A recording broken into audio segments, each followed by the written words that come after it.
Howdy doody everybody, my name is KevGuuey and welcome back to Companion. If you missed the last episode, you can click on the icon on top of the video to watch the previous episodes get caught up. We arrived back at my home not long after. I called it my home, but it would be wrong to call it homey. I lived by myself after all.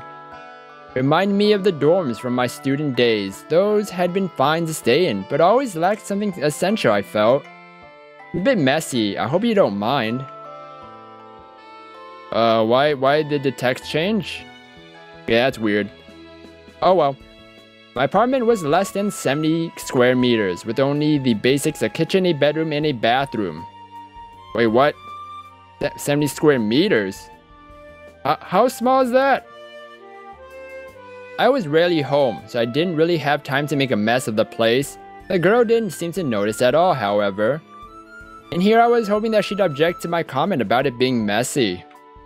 Airi looked even paler under the fluorescent lighting in my room. Now that she'd removed her shoes, I could see the veins on the back of her feet. They were very pretty, delicate, and elegantly arced, with pale blue veins coursing over her snow-white skin like glacial streams. Huh. Bathroom's over there. You don't have a bath towel, do you? Go ahead and take a shower. I'll hang a towel on the knob while you're in. How? Wow, it just feels very different when you're playing a Chinese visual novel with like the Chinese language and hearing that, because I can understand it. Oh man, it's so cool. With her head lowered and her voice flat as she replied, Airi reminded me of an obedient student.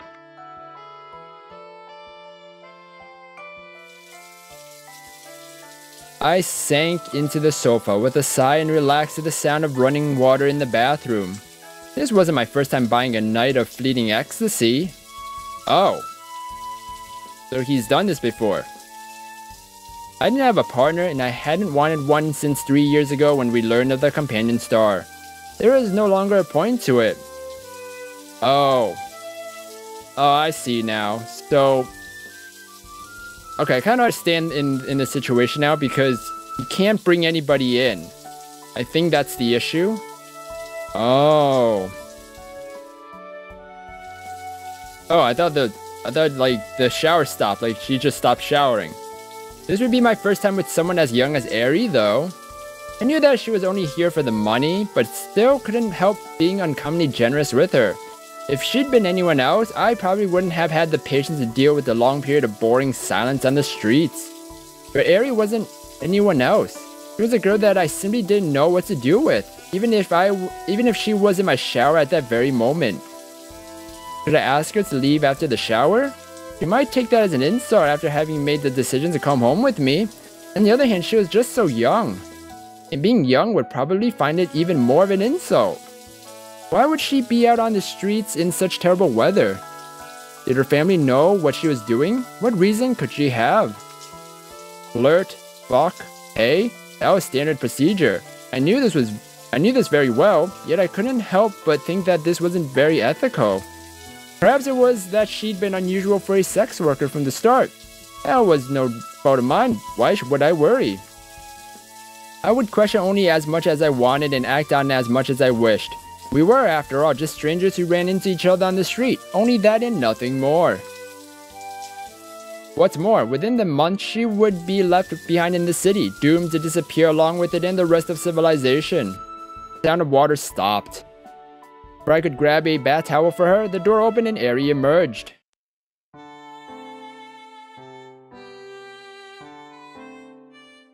She looked like a porcelain doll, innocent and untouched. Wait, what? But we didn't get the towel for her. How did she have a towel? I'm confused. Oh well. We'll find out now. Okay. That was a strange way to describe a girl who made money with her body, but she was simultaneously so pure yet enticing.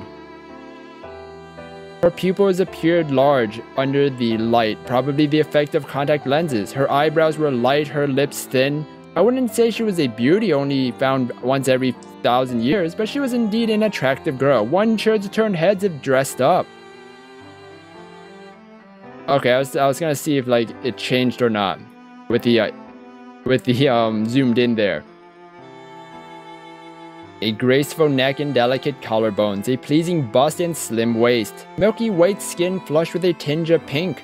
She was every bit as tantalizing as she had been on the streets, maybe even more.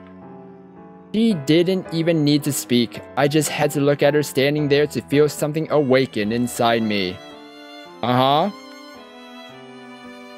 Completely naked, she was no longer a girl, but a young woman. I obeyed my impulse and pulled her into my arms. Her breasts felt completely different from those of previous women as they pressed against me. It could have simply been my imagination, but I felt much more excited doing this with her than normal.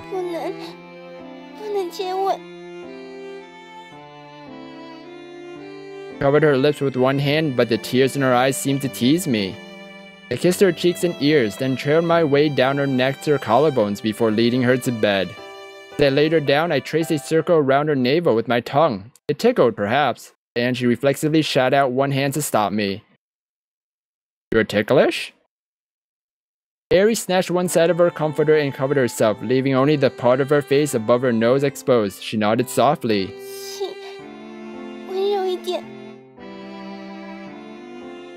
Okay, so I guess I was actually wrong, and she is a lady of the night. She whimpered on the verge of tears. Oh. That was when I realized a certain part of my body was still young and reckless. Perhaps the impending apocalypse was affecting me. I had never imagined having sex with a woman this young before. But with the world thrown into disarray, there was no reason not to let my morals join it. Airi was quiet during the process. Her lips remained pursed as if she were holding her breath. The creased blanket, the scratches she left on my arms, all of these excited me. At first I attempted to utter soothing words as my hands glided over her flawless body. But toward the end I could no longer speak. The sound of her panting was all that could be heard in the silent room. One of the advantages to having a relationship based on money was that we could simply drift off to sleep without a care as soon as we finished. I doubted Airi would steal from me while I slept. I woke up, albeit unwillingly, to bright rays of sunlight on my sheets. I felt hungover and my brain was fuzzy. The first thing I remembered was the girl I'd met the night before. She was still sleeping beside me, hugging the blanket and looking quite peaceful.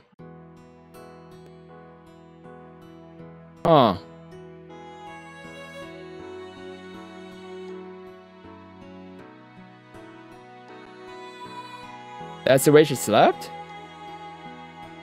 Oh, okay.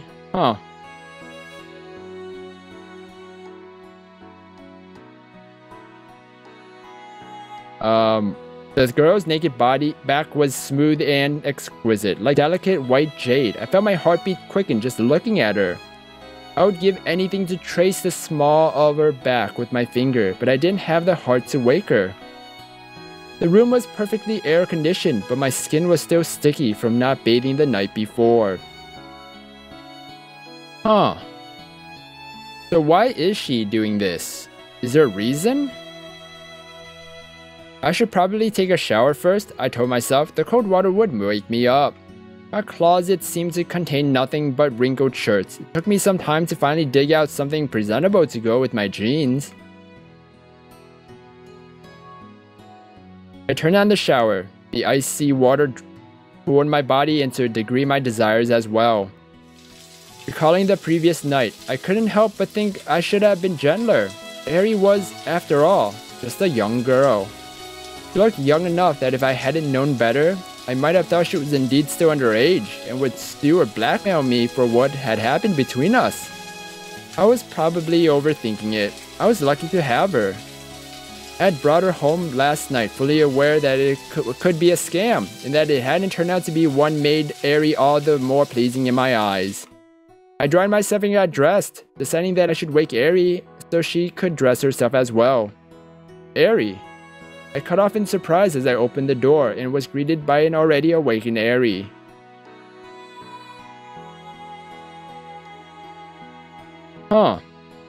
She was clutching the warmth of the covers to her chest with her left hand, which shielded her breast from view but still left the curves of her body fully visible underneath. She wiped the sleep from her eyes with her free hand, her body trembling slightly in a quick morning stretch.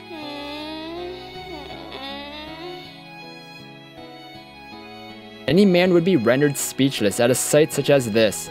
The shower had washed away my desire, but now it flooded back in an instant. Her skin seemed even more flawless, almost translucent under the sun. I was enthralled by her. She was even more of a temptation than she'd been last night. I longed to conquer her once more, no matter the price. Unable to speak, I walked toward the bed in stupefied silence. Well, I mean, is it because you're staring at her breasts right there, boobies? Wait, is this a dress? What is this outfit? It's like a dress. Huh. Airi held a palm open and stretched her arm out to me. Fingers crept along it. She laughed, swatting away my hand.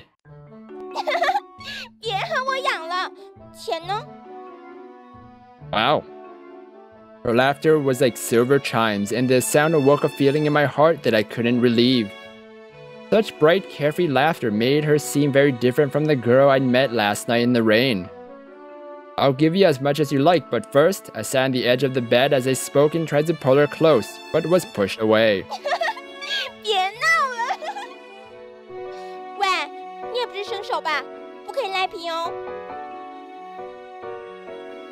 Wow.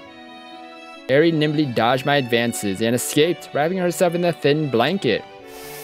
Tying a quick knot under her armpit, she quickly transformed the blanket into a makeshift dress. Oh, gotcha. I could imagine no outfit more provocative than this. Airi with her new hairstyle seemed like a vivacious pixie, and I wondered whether young girls were all innocent liars.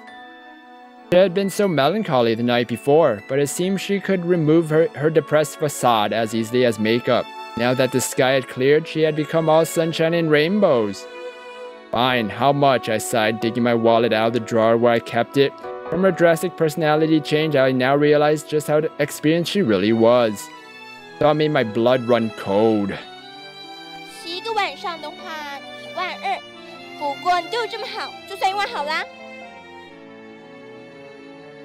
At 10,000? 12,000? 12,000? 1,000 what? What? Like, what? As she spoke, she picked up the bag holding her clothes from my bed. Alright, here you go. 10,000? Oh, no regret handing her the stack of bills. In 5 days, they would be useless paper anyway. Oh. Okay, that's true. Huh. Airi, however, seemed a bit surprised that I was so willing to part with my money. She kept flipping through the bills and after a moment turned to me. Where should I drop you off? I can give you a ride if you want. Finally stopped playing with the money and beamed at me heartily, her eyes lively. Huh. Well. I'm gonna end the episode here, everybody. She's a very, very peculiar person. I did not expect it to be like this. Like, literally. So, we will find out in the next episode what she is gonna say and, like, what she wants to do, because it's very weird. I don't know. But anyways, I hope you guys enjoyed this episode. If you guys did, then please slime that like button and subscribe down below for more awesome videos. And don't forget to hit that bell too. Thank you everybody for watching this episode, and you will hear me in the next one. Goodbye!